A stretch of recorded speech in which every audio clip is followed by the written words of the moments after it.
He's just going to do the intros for us, and we'll go through and introduce who we all are, and then we'll get into some presenting. So Nick, all yours. Okay, so I'm Nick Major. I'm based in Whangarei in Northland, and currently still actually pretty warm up here. Haven't a clue what we're doing with all of this, really. It's kind of, we put this together very, very quickly just to sort of try and keep people in the loop. So I'll hand it back to Angela, I guess, or someone else, I don't know. I'm disorganized, sorry. Okay, other people joining us tonight, there's Fiona Grant, Jordan Priestley, Michael Davidson, Rob Clark, and Steve Smith. So I'll get each of them to say a little bit about who they are quickly, let you know who we all are. Fiona, do you want to go first? Thanks, Angela. Kia ora koutou. My name's Fiona Grant. I'm currently working with a group of schools in Tamaki in Auckland with the Manaia Education Trust. And I'm a Google, what do we call it now? Google Certified Educators or Innovators, yes, from the Sydney 11 cohort. Kia ora. And Jordan, would you like to go up next? Yeah, totally. Hi, I'm Jordan. Currently living in Taumaranui in the middle of the North Island, in the middle of nowhere, but working at National Park School by National Park. So my view is of the mountain, Mount Ruapehu, every day, which is fantastic, but not for the next 4 weeks. We're at home and this is my view. And Michael? My name's Michael Davidson. I work at Matuanadu School in the deep west Auckland. Yeah, so I just started there last year. I'm a Google Certified Innovator from Sydney 17, but was also lucky enough to be a coach for Sydney 19. And Rob? Kia ora koutou, everyone. I'm Rob Clark from Christchurch, from Learning Architects. And just enjoying a nice little creatures pale ale here while I'm reconnecting with all of you good people. So it's good to be part of the group tonight. And finally, over to you, Steve. Kia ora, folks. I'm Steve. I'm a certified educator and trainer. I was in the Sydney 19 cohort as well, and now this year working as the country lead for Google for Education New Zealand. So if you've got any questions, let me know after we finish this, and I'll post some information from Google at the end of this as well. So kia ora, everyone, and really happy to be here.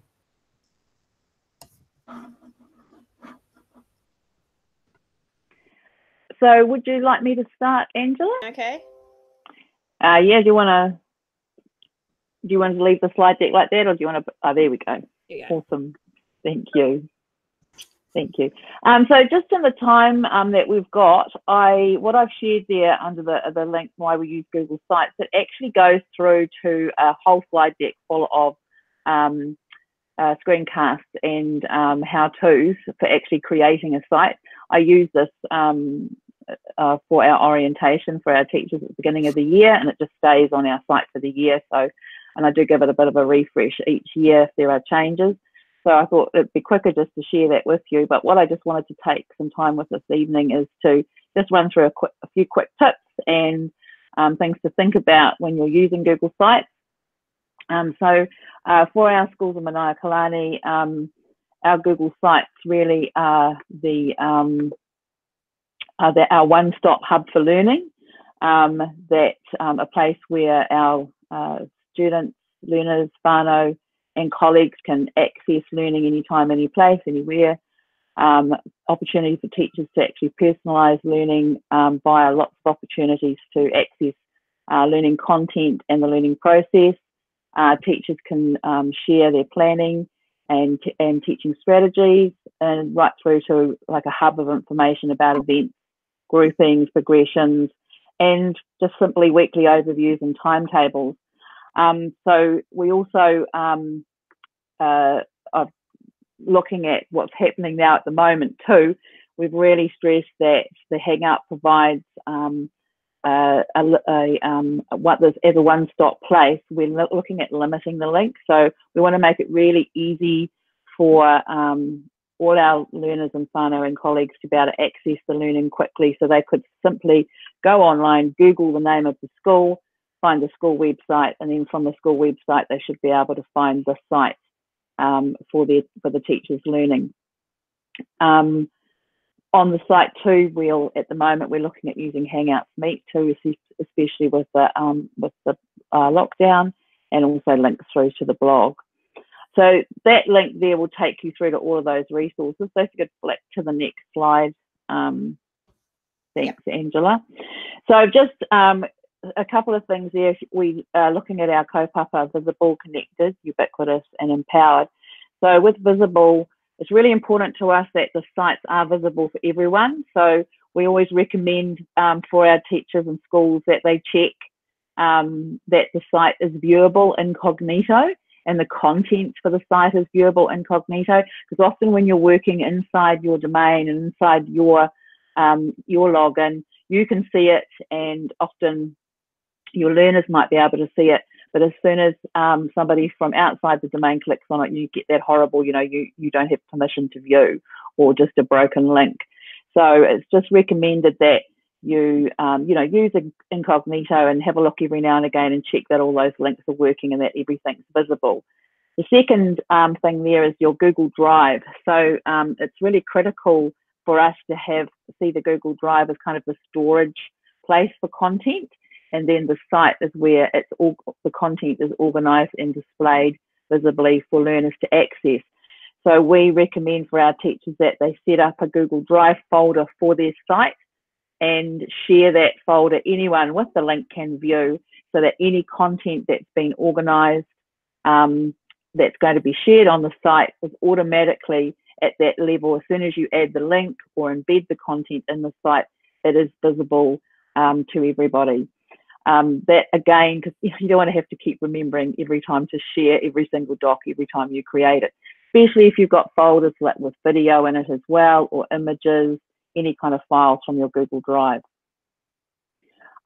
Secondly, making that, thinking about being connected, is that when a user lands on your home page, does it connect them with what the purpose of the site is and who is the site? So thinking about in your schools, we try to recommend that there's some consistency across the school, so that when learners or whānau land on the site, they can see straight away the name of the school, the logo, who the teacher is, the year level, not using things like abbreviations, which what an abbreviation is, but sometimes parents will come along and they'll go, okay, I don't even know the actual name of my learner's class, my students, my child's class.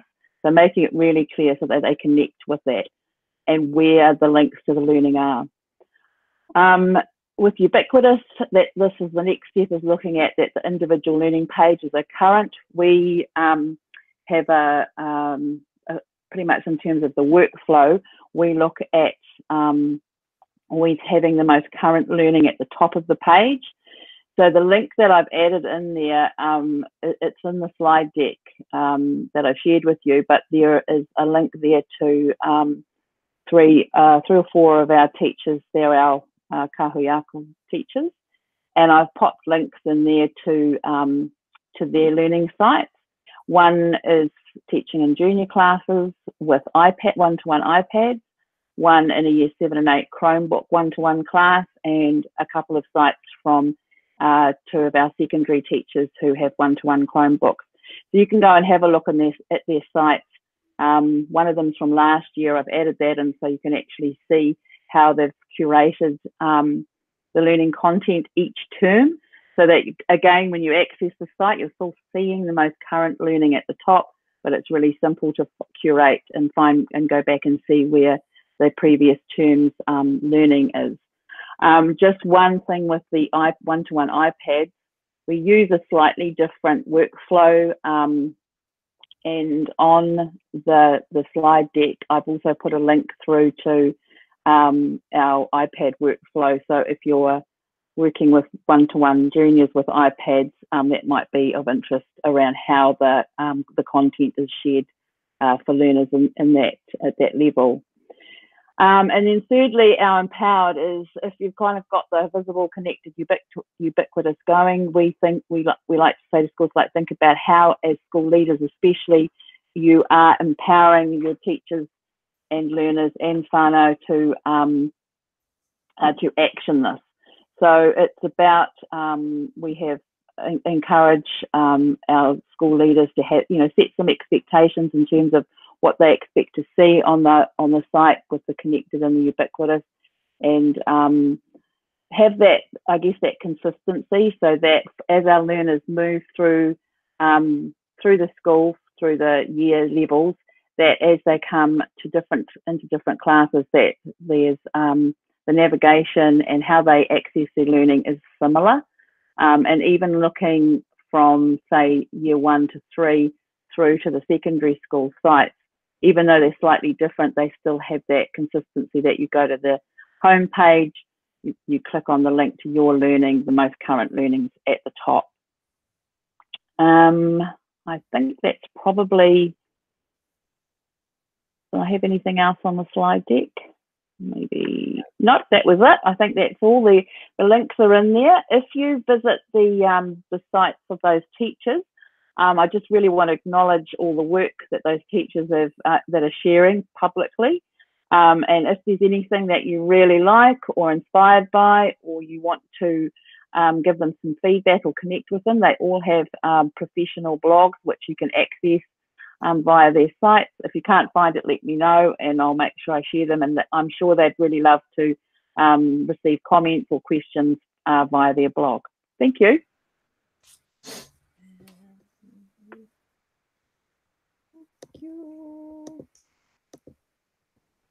Cool, thanks for that, Fiona.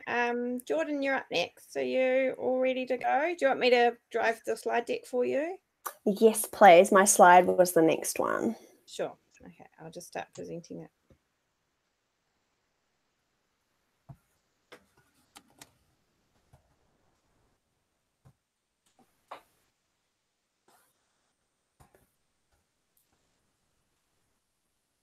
There we go.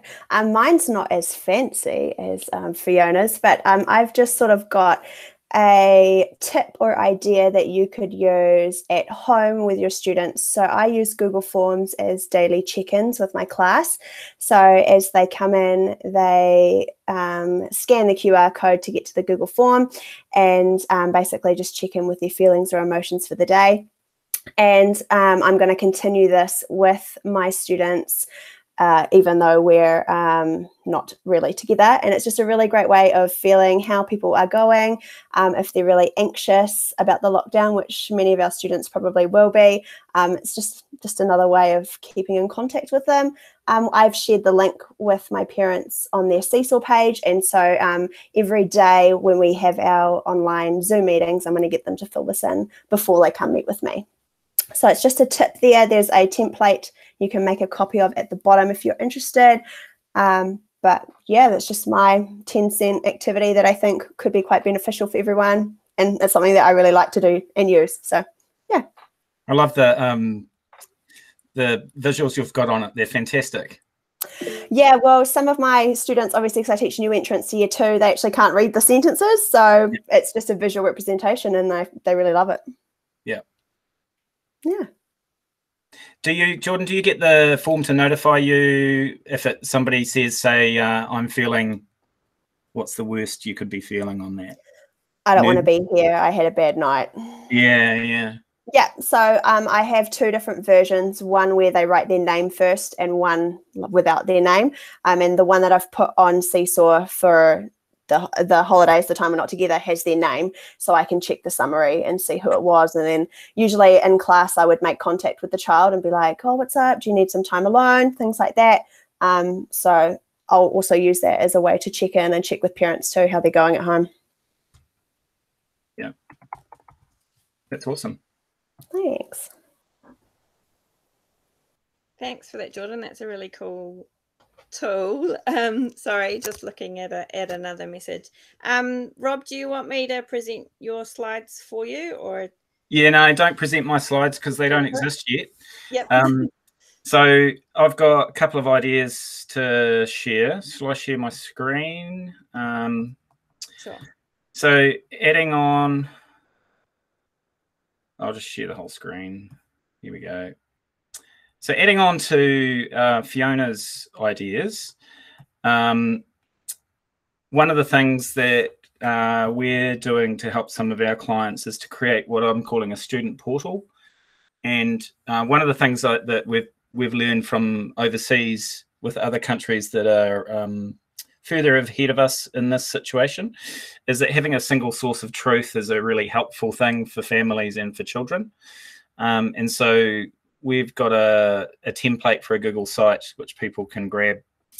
And the idea is you would type in, say, for example, students.yourschool.school.nz, and it takes them to something that looks prettier than this. This is a thrown together, fairly word heavy template. And from there, you'd link all your other online learning stuff so that it's easy for children to get to and easy for parents to get to. You might put skills for people to learn at home on it. So, for example, how to log in, email, how to use Google Hangouts, and link up stuff that's useful. You might also put in a place for your daily check-in. And so kudos to Jordan for her Google form. I've got another one which is nowhere near as pretty as that and is visually attractive. But also you might provide a place for parents for, for guidance for them for different things. So some of this has been curated from different places like ministry guidance. So for example, when are symptoms, not symptoms, when is sick, which was an email that came out from the ministry last week, I think, and bits on online safety. So that is an example of what I call a student portal. I'm going to show you a school one. So Fernworth School in Invercargill have just put their one live. So that's live at students.fernworth.school.nz. And Te Kura o Wharepā. So Wharepā is the new name for Fernworth School. And that's what their one looks like. So they've changed it and made it more child-friendly. It's got a link to the Ministry Learning from Home site, as well as links to some of the Google tools they'll be using. And you'll see that they've left some of the guidance on there and they're just changing it up. Okay, so that's the first idea around creating a single source of truth using a Google site. The second idea is if you are a teacher and you are working from home, and this is a little wee tip that I picked up the other day, and you are want to ring one of your parents on your phone, if you dial the prefix #31# and then the mobile number you want to call, you will find that it anonymizes your phone call. So in some situations, teachers may need to call children at home and maybe families at home. So #31# anonymizes your phone. And in addition to that, and I might just bear with me, I'm just bringing up my phone. Can you guys see me? Oh, good. Okay. So if you were to go into your settings, right? Can you see that? Give me a nod, guys, so I can, yeah, okay. So if you go into your settings, and if you go into the, well, funnily enough, the phone settings, is it phone or mobile? I didn't practice this earlier. Oh, yeah, phone. The one that says phone. I was right, okay? If you go in there, can you see that? Not too shaky. Yeah. Go in there. And you will notice, see the one, hang on, I'm trying to multitask. Am I tapping on the one that says show my caller ID or something like that?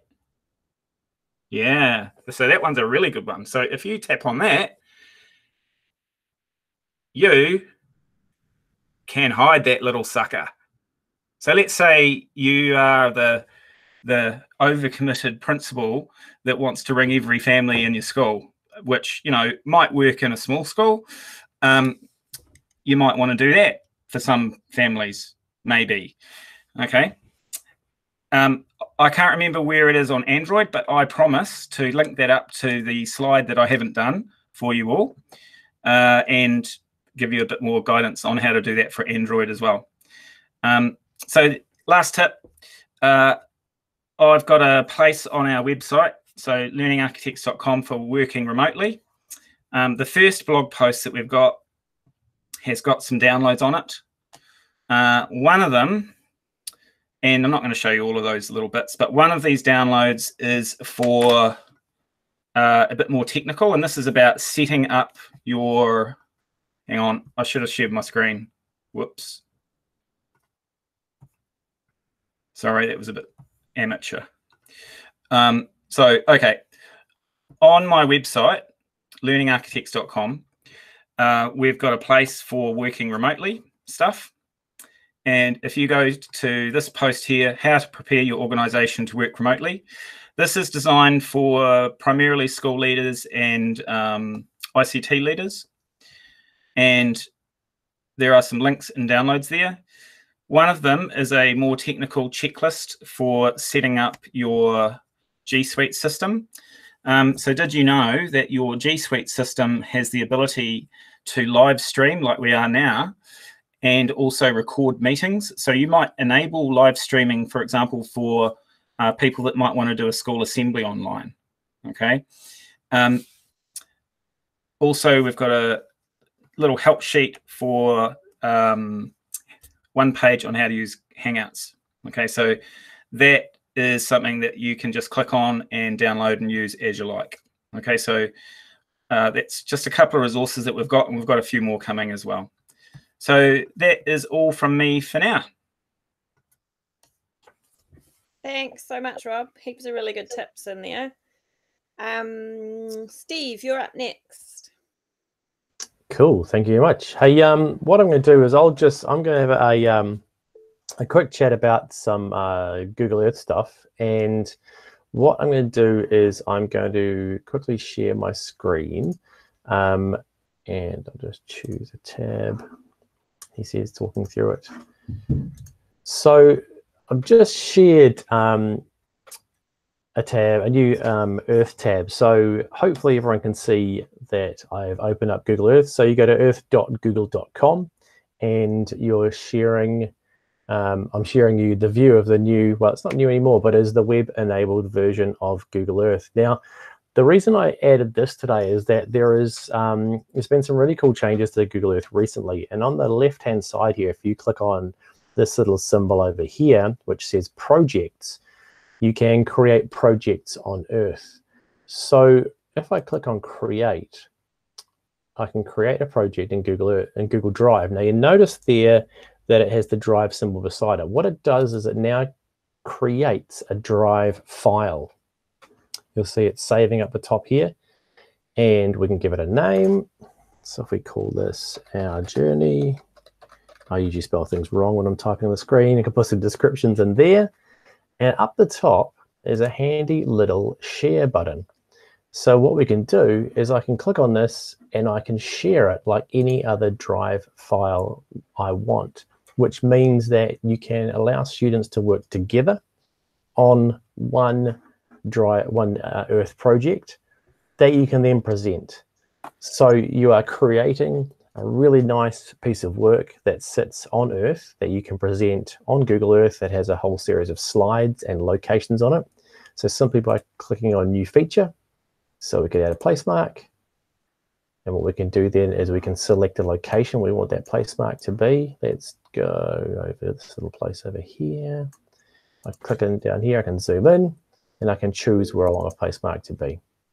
Okay, so I can put a place mark on there. I can add my feature and it becomes a series of slides almost, but slides that are spatial in nature. So you can have kids within your class creating something together that they can then present. And there's all sorts of different ways to use this. It could be a journey, it could be a migration story. There's a lot of really good books that people read and then plot the adventure they go on, or it can simply be a story of places that are really, really important to you. What's happening in the news currently, you could look at the different places that are in the news. So Google Earth has become collaborative. You can share it. Once you've done that, you click on the present button and it will present your Earth project you've made. So you're 100% shareable. You can share the link as viewers or as editors. So that's my little look at Google Earth and how you can use Earth as a collaborative project maker. Also on the side, of course, is the old I'm feeling lucky, which is a nice way to click on. It'll fly you somewhere in the world. A lot of people I've talked to, especially primary schools, use this as a writing prompt. You know, jump in there and tell us what you think about this place. If you want to grab Peg Person, take Peg Person in and drop them, and it'll then fly you into Street View. And you could be saying to yourself, what do you think about this place? What can we see? What could you hear? What could you smell? What are the people doing here? What's the story behind that car? So a couple of different ways you can use Earth at home. Works brilliantly on pretty much every device you want to. And super awesomely, it is really, really Chromebook friendly. If you have touchscreen Chromebooks, even better because you can pinch in and zoom in and out. So that's me having a little chat about Google Earth. So jump into Earth and have a play. Send your kids to Earth and see what they can come up with as well. So yeah, thanks very much. Yeah. How about we put it out there to everyone? What are some of the ideas that people are having for how you might use this? Because I'm having loads of ideas as I'm looking at all this. Cool. I reckon one idea that springs to mind for me would be getting children to buddy up and to create a tour within their class around their homes. You know, like to go to Steve's home and what's unique about Steve, to go to Michael's home, what's unique about Michael, Justine, Nick, Jordan, and Angela, etc. I reckon that would create a fantastic way to help people be connected, because I think that this issue is actually not really about technology. It's about staying and maintaining connection and maintaining relationship, you know? Oh, 100%. I think the big thing about, you know, doing something like this is thinking about how do the tools enable that connection that we're not going to have in class. And you know, it's a great way to show where you're from or what's interesting in your place. As you're saying, Rob, you know, maybe collaborate with another school in New Zealand. You know, what's interesting in your local area? What makes your place special? What do you guys reckon? What other ideas have you got for using this? I use it actually with my senior classes in Earth and Space, because we do a field trip, but for those who can't do the field trip, we kind of put it on Google Earth so they can still see where we've been and put our photos in there so they can access those as well. But it means that then they can go for most of the locations fairly close to it and actually have a good look around. So yeah, just helps those that weren't there. Yeah, one way I was thinking about using this is it'd be amazing to, as a class, you know, track Dame Fiona Cooper's walk through the North Island and find out what she did and where. You know, really cool little exploration. Give every kid a place. Yeah, since we're officially on holiday, tracking where you would have got on holiday during the school holidays. You know, now that you're in lockdown, it'll be cool to just go on a virtual holiday. Nice. Any other ideas, guys? No? Cool. Okay, well, thanks very much. Yeah, jump into it. Jump into the new Google Earth and have a play and get your kids to explore and create. Cool. That's awesome. Okay. I'm just going to share a bit about Google Arts and Culture. And then, Steve, do you want to share those other links at the bottom of the slide deck after I've finished? Yep, sounds good. Oh, okay, so I'll just share my screen.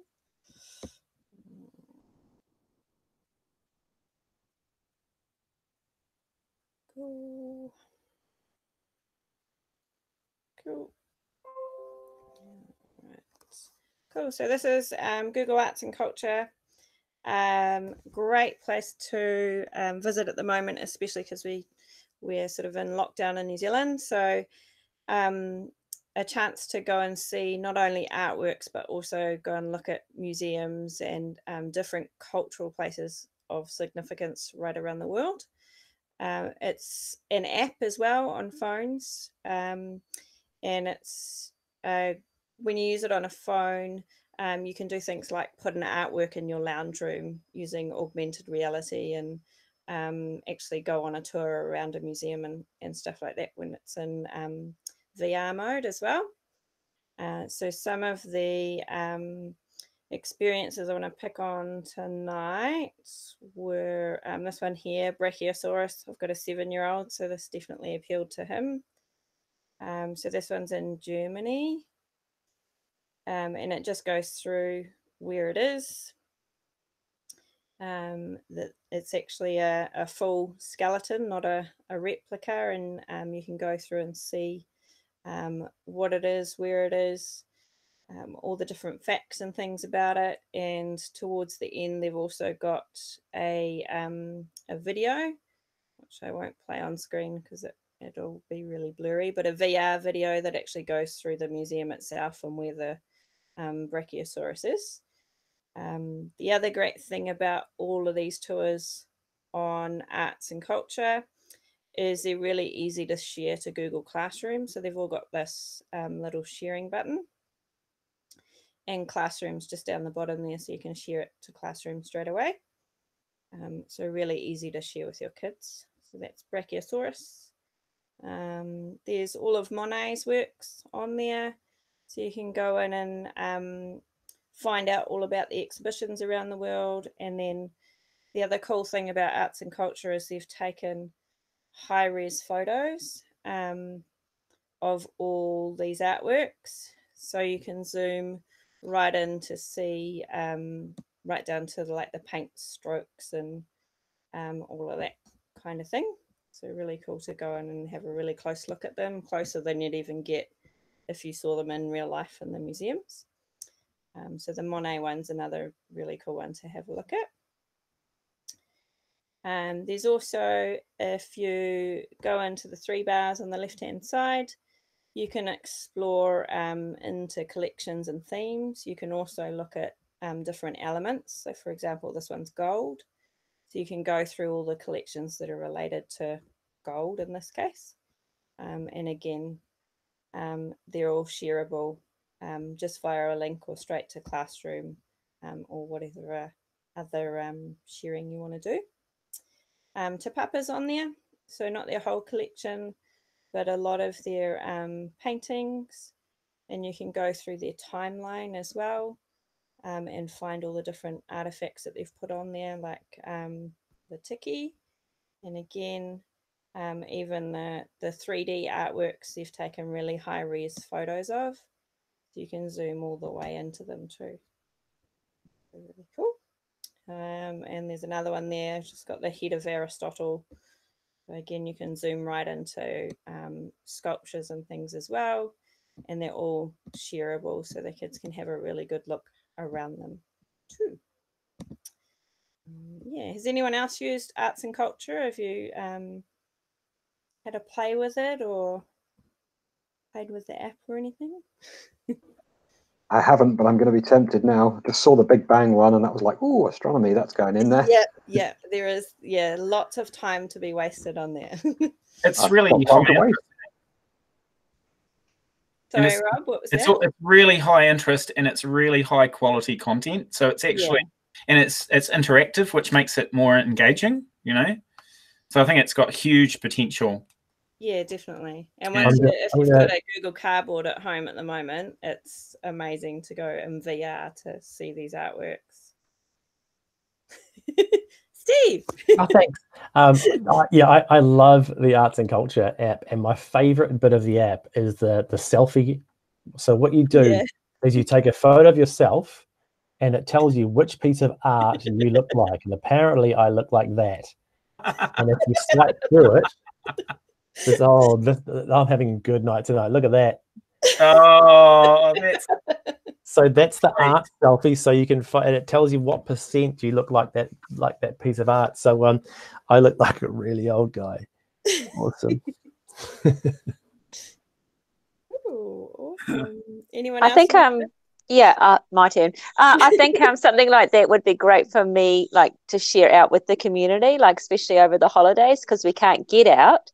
So, you know, being able to go on a virtual tour of a museum and putting it out to, you know, our whole school community via email, but also out on our Facebook page. And that would be really exciting for the kids. You know, today you're going to go visit a dinosaur. That's really exciting. And so, yeah, it would really help the parents too, for sure. What about putting out once a week or once every so often from the school a fun thing to do, like, you know, turn your face into what sort of bit of art you look like and post it to the class as well, you know? Because I think one of the things we're important at the moment is maintaining a bit of a sense of humour. Oh, absolutely. Yeah. You know? We've got some good plans. You watch Sunny Hills on Facebook, Rob. Yeah. Yeah, and in the app there are some amazing. So they've taken the Street View. So the Street View camera, they've got them on cards. They've also got them in a backpack, but they've also got like on a wheeled trolley, and they've wheeled it through a lot of the really great museums. So the MoMA's on there, the Natural History Museum. So you can actually go Street View through the museums and then click on the pieces of art and blow them up real big as well. So really cool way to go on a field trip any time of the year, no matter where you are. Awesome. Well, Steve, did you want to share those last couple of links? Yeah, cool. Okay. I'll just jump. All right. Let's go. Do you want me to present them, or? I'll share my screen. It'll be right, and I'll do a bit of a crazy flick between a couple of things. Let's do this one. So what I've added to that. So you guys going to share the slide deck out? Yes, we will. Okay, cool. So let's just have a look at this. So hopefully you can see my last little page here. So what we've got is over the last week and a half, Google have been doing a lot of work on trying to bring together a whole pile of information, because what I've been hearing from educators this week especially is there is so much information out there and so many amazing ideas. How can we kind of bring this stuff together? And our international team had a look at it and said, you know what, this is really, really, there's so much work out there. We want to try and bring it together in some places. So there is the first one they launched is called Teach from Home. So Teach from Home, I'll just jump to the next one here, is a hub of information and tools to help teachers. Now, as you flick through this, it will show you a heap of things that are there, and lots of links on how to do things, a lot of stuff we've talked about already, thinking about video calls and all sorts of different things. So it's a great little receptacle of information here. So that's the Teach from Home link at the top there.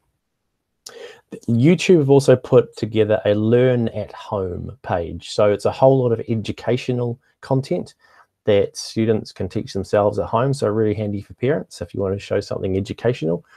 So you can go to the YouTube Learn at Home hub there. There is also the main Google for Education COVID-19 resource page. I'll jump across to that one. This is one I prepared earlier. I just loaded it up a little bit earlier. So on this page, there is a whole lot of posts. There are a whole lot of ideas. There is the first day trainings, which teachers can use to step themselves through the first day of using something, or to brush up on any of their knowledge they want to sort of re-practice before they use. So there's heaps of things down here, and that is being constantly updated. So Rob Tafor's talking about having one place of the area of truth, and that's a really, really good one there. The next link to quickly share is the blog post on distance learning. So the keyword is Google's public blog, and there's a really cool post there on distance learning. There's been a couple of webinars as well. And down the bottom is a page I quickly put together that I'm now hiding with that there. So down the bottom is a link I put together which has some hangouts that I'm hosting. People can just drop it and just ask questions. There'll be one more on using Google Earth, so we'll dive a bit deeper into what I was talking about tonight. And we're going to have a look at some intros to classroom as well. So that bottom link there will give you a list of a few things I'm doing while I'm sitting at home in my home office. I've put in some office hours, if you like, where I can help people out with any questions they had. So if you've got any questions, head down to that bottom link down the bottom, have a look at what's being offered, and then just jump in and have a chat with me if you want to. So that's what we're doing. That's on the last link of the slide deck. And it's one of those things that will be continually updated, and you can come back to whenever you want to. So please feel free to share that last page out with anybody. These are all a bunch of public links. So that's it from me. So thanks very much for letting me show you all that stuff. Cool, thanks for that, Steve. Those are really helpful links. I've visited a few of them, and they've just reaffirmed a few things. So they're definitely worth going to have a look at. Excellent. Ooh. All right. I have got a couple of things I will share that just in addition to what Rob was showing about having a student and a staff portal. So we've got a sort of a student portal going, not as detailed as what Rob was showing, and we've also got a staff one. So we're more than happy to share how to do that and stuff if you want. Just get in touch with Justine or I. So I'll just show you those now. Just a second. So this is our student one. So the most of our students are on Chromebooks. So it drops them straight into that site as soon as they log into their Chromebooks. And it's just got their links to all their learning.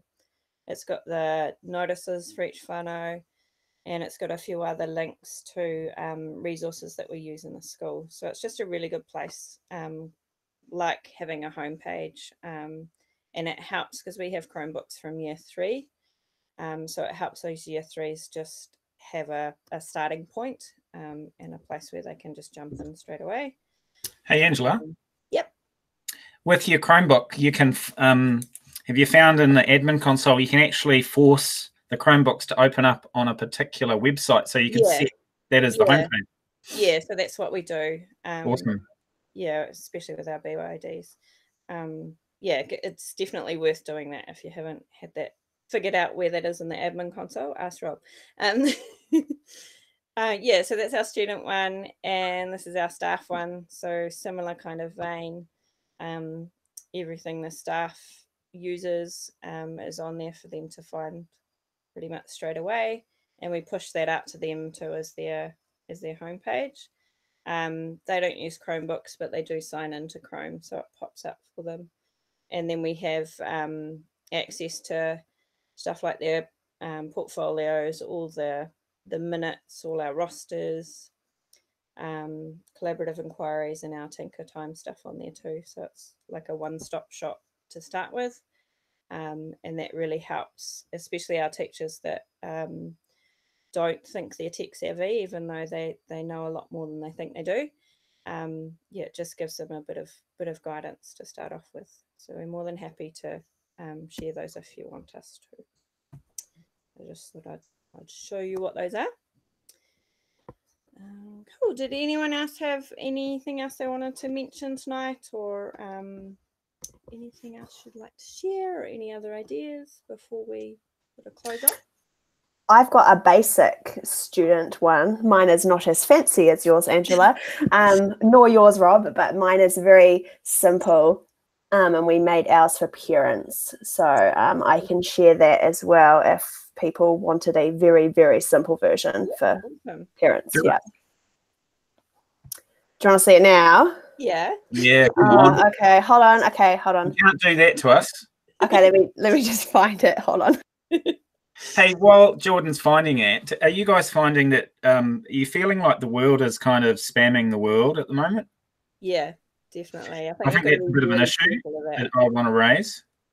Yeah, definitely. I think it's one of those things where it depends how many Google groups you're in or Facebook groups you're in.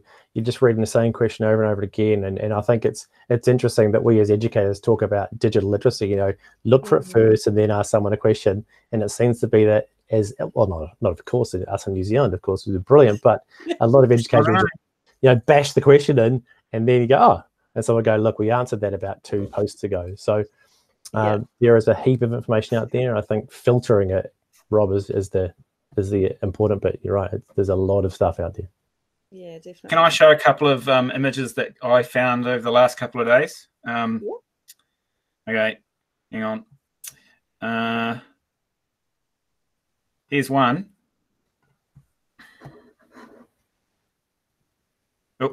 Oh, crikey, can you see it? Yep. Yep. So Isaac Newton discovered gravity when Cambridge was closed. Wow. Probably because he had no one at him. I don't know if that's true or not, but if it's on the internet, it's true, right? But here's another one that I think is a little bit more important for us at the moment. And I got this one from a principal in Christchurch that sent it out to her community. And I think that the other, I don't know, did you guys see the Nathan Wallace Facebook video that he put out? Yeah. And the That was really good. Yeah, and the last word was, if he could sum what we need to do in one word, and that's just play. Mm. You know, and I think we need to stop madly trying to immediately bring the whole world online and curating so much stuff in a sort of mindless scramble. I think it's a really interesting sort of phenomenon at the moment. But anyway, that's my rant. I think it's the pressure from principals too, and especially principals that aren't sure what to do as well. So they're just sort of like putting their anxiety on us to then create stuff for others. It's quite different from when we had earthquakes in Canterbury, because everyone was anxious at that time because we were in survival mode. But we're kind of anxious at this time in a different way, and a lot of people are scared, which is right, and they need to be scared. But I think that we're potentially creating a bit of anxiety by oversharing. Yeah, definitely. Yeah. Anyway, I've got mine ready. So do I just push present? Is that what I do? Yes, present. Oh, You sure do. Let's see. This is first time, guys. This is really exciting. Awesome, Jordan. Is it working? No. Yep, you're onto it. What can you see? Yep, you're all good. Can you see?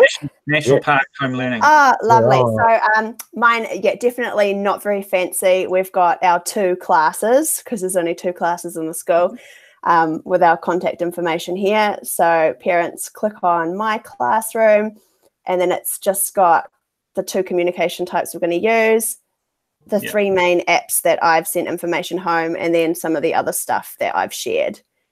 And then the same basically for the other classroom. And it's just, instead of sending like a whole zillion pieces of paper, we've just made this to try and help basically ease the load. Yeah. So not as fancy, but still beneficial. No, it's awesome, because I think it's a part of the bit that we as educators forget is we just say the kids, you know what to do, and then go home and do it. And for me as a parent, you know, my boys are at different schools, and I'm thinking, well, how are you doing it? And how are you doing it? And I guess we kind of want to know. So it's cool to see a spot where all the parents can go to get that information. So and we still are beginning our digital journey. Like there are kids that don't have things at home, and parents have no idea how to do it. So that's why we're having to create a lot of content that goes alongside it in terms of how-to videos and things. Yeah. Yep. That's awesome. It's really clean. Thanks. It is. It's great, Jordan. Simple is much better than crazy and complex. Cool. All right. Did anyone else want to share anything before we head off? Have we got any questions? I don't think so. Hang on, let me check. Maybe everyone's too busy checking all their emails. Yeah. I think just something quickly to add is that I think you'll see the rise of the principal or school leaders or classroom teachers that get into live streaming or else video recording messages and things to keep that connection going. So I shared recently on our principals page about Screencastify, which, you know, obviously is a fantastic, you know, Chrome extension that can be added. So I think you'll see quite a few people, leaders out there and teachers playing and keeping that connection going at home and sharing messages, because people don't really want to read a newsletter or an update, but they will sit and listen for a short, sharp message.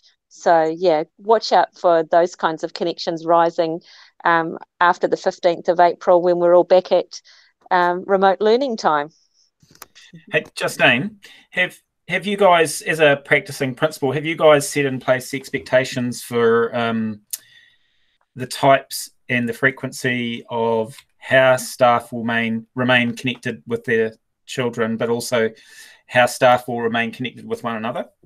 Yes, yeah. At Sunny Hills, we've definitely got clear guidelines in place, and especially like guidelines across teams as well, because we don't want to have, oh, well, you know, in Mrs. Smith's class, they do this, but in Mrs. Frank's class, they do that, you know, so that there's not that element of competition. We've got real clear expectations. We've got the teachers meeting on Google Meet on a Friday across each year group, planning on what they're going to say with their daily message, and then out via their blogs. The teachers are going to do their daily screencastify message. They're all going to share the same thing, but in a different way. And then the kids can put comments on the blogs and share their learning that way. And then again, we've got our meetings set up on Google Meet for us to keep connected. And then we've got the good old fashioned phone tree, where the senior leaders have got the school divided into fours. We're just going to pick up the phone and actually give everyone a call over that time as well, because it's important not only to connect, you know, virtually and see each other face to face on a message like this, but also just to pick up the phone and say, "G'day, how you going?" Really important. It's the connection. It's the well-being. I think if anything that came out of Christchurch, it was that the learning side of things can come second. You know, it's got to keep that connection. Is the most important thing for us, particularly at Sunny Hills. Despite the pressure from the parents, that will happen in time when we get back together. The world won't end if learning stops for 2 weeks. Totally. Learning should happen every day through failure, which is what I've done this evening, learning on my new phone how to connect. Just got to be brave and push the screen. Yeah. Oh, good. Cool. Nice to connect with you guys. Yeah, good to see you. All right, guys. I think we're at 8 o'clock, so we're probably good to go.